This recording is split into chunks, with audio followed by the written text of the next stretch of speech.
Went undrafted, a surprise, if not a shock. Under no circumstance, we all know this shouldn't have happened. Tomorrow's the day, we're going to be happy regardless. One of the truly stunning stories in the history of the draft is Shedeur Sanders sliding straight in to Saturday. Nobody knows where he's going to go. With the 144th pick, the Cleveland Browns select Shedeur Sanders. Take a minute, be upset that you fell in the draft, but I think now you attack this opportunity and prove everyone wrong. Thank you for the fans, thank you for everybody, thank you for the Browns organization for giving me a chance. That's all I need. Welcome to NFL Live, presented by Nationwide. And as you know, the 2025 NFL Draft is in the books. We got stories and evaluation for days now that we know who went where. Jason McCourty, Field Yates here. Mina Kimes and Adam Schefter with us throughout. Mel Kiper Jr. will join us in a little bit. There's a lot to get to, and as you might imagine, we're starting with our top story, which has to do with Shedeur Sanders. Of course, as just illustrated there, he dropped significantly further than some had expected. So we'll go to you, Adam, on this. How did Shedeur end up with the Browns? Well, this was an unprecedented slide, Laura, and a lot of people had speculated that the Cleveland Browns would have some interest, but it was much earlier in the draft. The Browns liked him, but not that much to use a high pick on him. They even picked Dillon Gabriel ahead of him. But when Shedeur Sanders continued to sit on the draft board at pick 144 in the 5th round, the Browns felt compelled to move up in the draft to take a player at that time. And who would have thought that we would be talking about Shedeur Sanders like this as a draft value? That's how they viewed him at that point in the draft. And again, let's keep in mind that Deion Sanders and Jimmy Haslam, the Browns owner, had forged a relationship. Andrew Berry, the Browns general manager, had been talking to Shedeur Sanders throughout the draft process. And the Browns quarterbacks coach, Billy Musgrave, was a teammate of Deion Sanders in San Francisco and also was in Shedeur's corner. So there was support within the organization, but they never imagined that he would be there in round 5. And when he was, they moved up, they traded up, and they now have 5 different named quarterbacks going into training camp.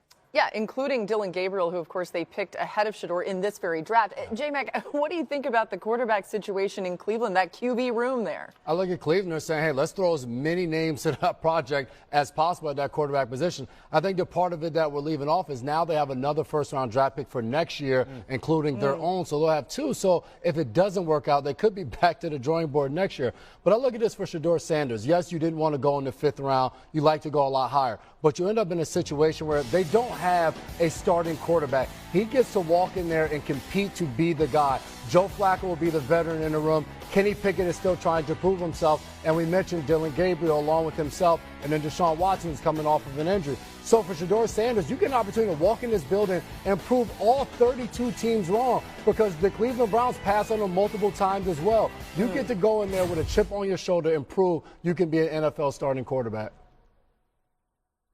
Yeah, I'm looking at this as a quarterback competition between Shedeur and Dillon Gabriel. Obviously, you got the 2 vets in there. We know who they are. Joe Flacco, obviously Cleveland knows very well. Kenny Pickett at this point has played quite a bit of football. But the Browns clearly loved Dillon Gabriel, right? This was a pick that surprised a lot of folks. But I could see why. I mean, watching him, and I watched him a great deal in college, but especially at Oregon, there are a lot of attributes that make sense in the Browns' offense.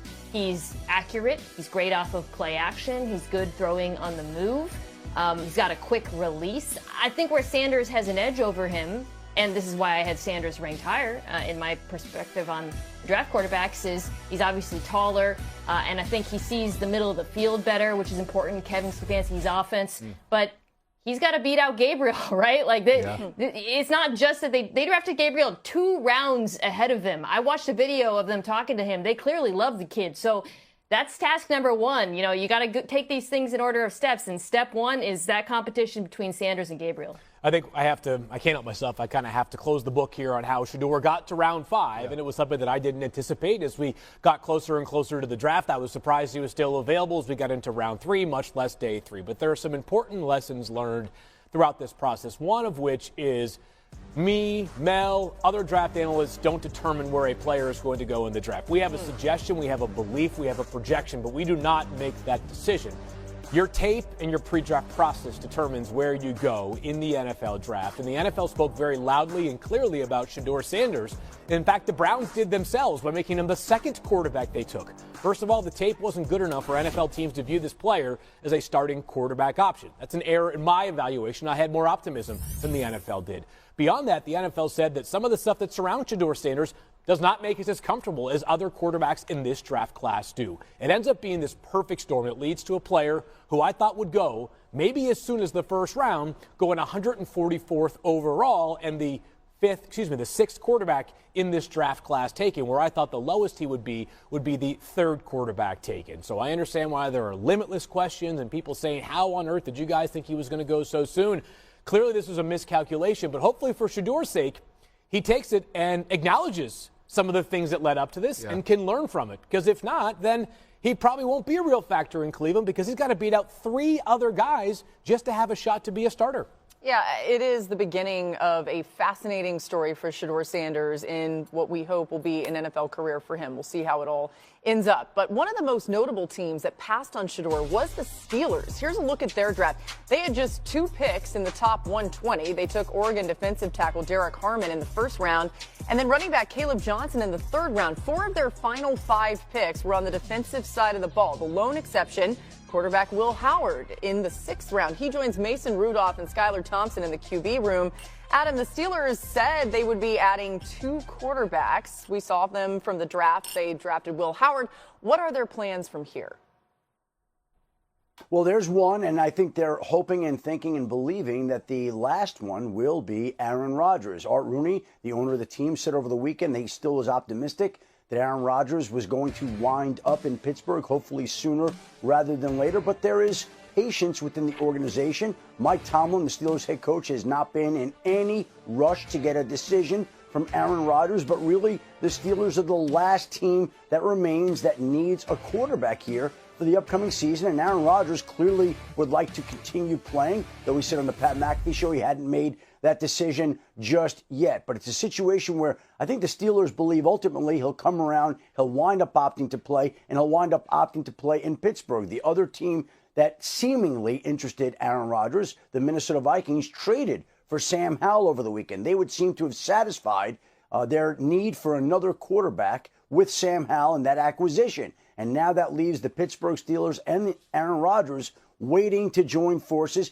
It still could be a little while before he signs him, but I think the belief within the organization is that he still will come around and wind up this season in Pittsburgh. All right, so we keep waiting for that. Adam. Mina, what do you think of how the Steelers approached the draft, only taking Will Howard in the 6th round? I would have taken a quarterback earlier, just to be blunt. I don't begrudge them skipping on quarterback in the 1st round. I actually love the Derek Harmon pick, player I really liked at a position of need for them. But after that, they had a couple of opportunities, I think, to take a swing on one. Jalen Milroe in the 3rd round. They took a running back, Caleb Johnson. And then in the 4th, instead of taking Sanders, they took Jack Sawyer, who gives them edge depth. But the way I see it, Laura, if you're a team without a long-term answer at quarterback, and I think we can agree even if the Steelers add Aaron Rodgers, they still don't have a long-term answer, you got to take some swings. People say, well, they can go for it next year. Well, frankly, we're talking about a team that never picks in the top 10 because they don't lose that many games, and they're also in a division that just loaded up on draft picks for next year. So I don't see that as a plan. I don't see Aaron Rodgers as a long-term plan. And I just wish they had been a little bit more aggressive at the position. I thought the Steelers' intentions or their feelings about Shedeur Sanders became crystal clear for me at pick 83 in the 3rd round. When they didn't take him at 21, you're saying to yourself, I get you. Derek Harmon's an excellent player who led all FBS defensive tackles and pressures last season. That is one where it's a premium need for them in a premium position, even if not at the level of quarterback. Once they bypassed Shedeur Sanders at 83, the message to me was very obvious. We're not interested in this player. We just don't view him as a draftable quarterback at this point, which probably means their grade for him is below that of a starter level. So I was actually okay at that point with them waiting until the 6th round because I didn't think the gap between Will Howard and a lot of the quarterbacks that went ahead of him was really a gap at all. As a matter of fact, I had Wills with a 3rd round grade in this draft, so I thought it was a good investment for Pittsburgh. I just am most nervous about this is that, there's a lot of optimism repeatedly from the Pittsburgh Steelers franchise. What's the wait, though? I mean, this has been multiple months of Aaron Rodgers seemingly have having one suitor left over and no deal has been put to paper. Again, it's not like there's mini camps or training camp that he's missed out on, J-Mag, but still I'm sitting here thinking to myself, if it can't get done, we're not in the era where he needs to go, you just sign a signature on whatever, an iPad, and we're good to go, I thought. Well, and Adam just said, I mean, it could take a lot longer. I know how I would feel if I were in that locker room, but if you're a player in the Steelers locker room right now and this is your quarterback situation, how are you feeling? I mean, you're sitting around waiting for that first team meeting, and you're kind of looking at each other, especially on the defensive side of the ball, and it feels like deja vu where you continue to go in. And this year, very different than last year, where there was some hope behind Justin Fields and Russell Wilson that they were going to be able to come help you or possibly save you.